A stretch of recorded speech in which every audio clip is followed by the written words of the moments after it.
Hello, what's up? Hello Philippines, hello world. Andito na naman po tayo para mag-react at mag-comment dito sa isang video.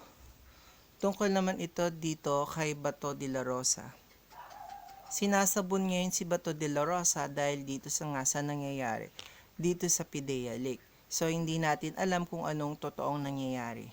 Pero isa lang ang masasabi ko, dapat itong investigasyon na to o itong hearing na ginagawa nilang to, dapat ito hindi na to sinimulan. At alam ko rin ang galit sa bakit hindi ko daw dinidiinan yung investigasyon na ito. I'm just trying to be objective. At alam ko rin ang galit sa akin na Malacanang, bakit ako nagkakandak ng investigation? What do you expect? Masaya ka ba kung presidente ka, siyempre presidente ka, kinakandak ng investigation na madadamay ang pangalan? Puti na isip mo, dapat in the first place, nag-imbestiga muna kayo sa sarili nyo. Kasi nga 'di ba, natumbok na nga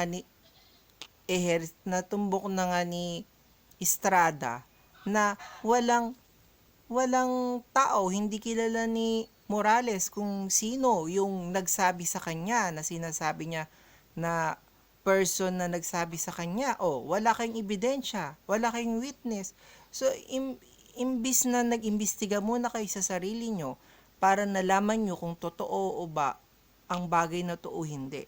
Doon pa lang alam mo na wala siyang kinukuhanan ng, wala siyang source, kasi yung sinasabi niya na nagsabi sa kanya hindi niya nakilala. Dapat doon pa lang alam nyo na nagsisinungaling na si Morales. Diba? Hindi naman talaga tatanggapin sa korte yung ganyan Wala kang witness, wala kang ebidensya. Nag-aakusa ka lang ng tao, dapat hindi na sinimulan itong investigasyon na to. Talagang mag-react ka negatively.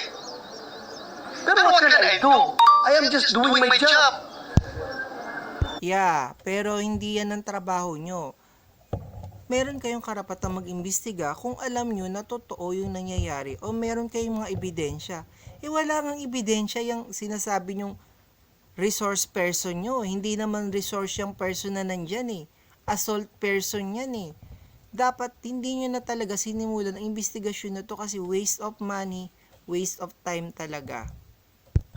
Siguro kung meron ng hidden agenda na pabagsakin ang Regime Marcos na gusto kong pabagsakin through this hearing, ayan, ibang usapan yan. But my God, that is not my agenda.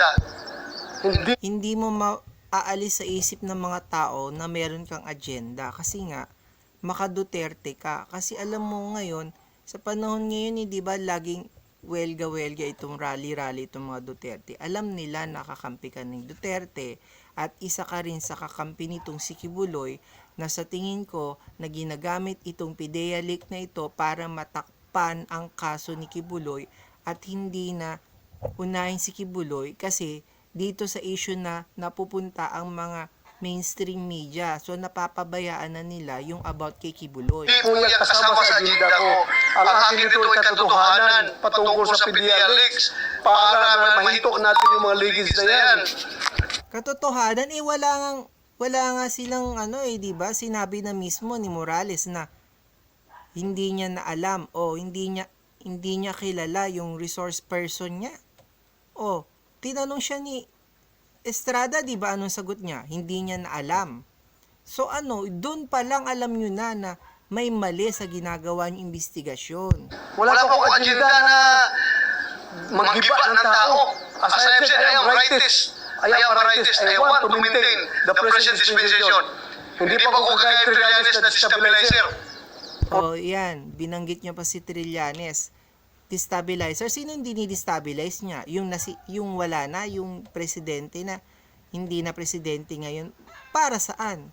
Sinasabi lang ni Trillanes kung ano yung totoo. Kung ICC papasok, yung mga may ginawang mali nung panahon ni Duterte o kahit na si Duterte mananagot.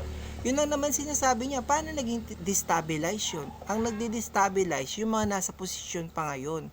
Pero wala na po sa posisyon si Duterte. So, adios.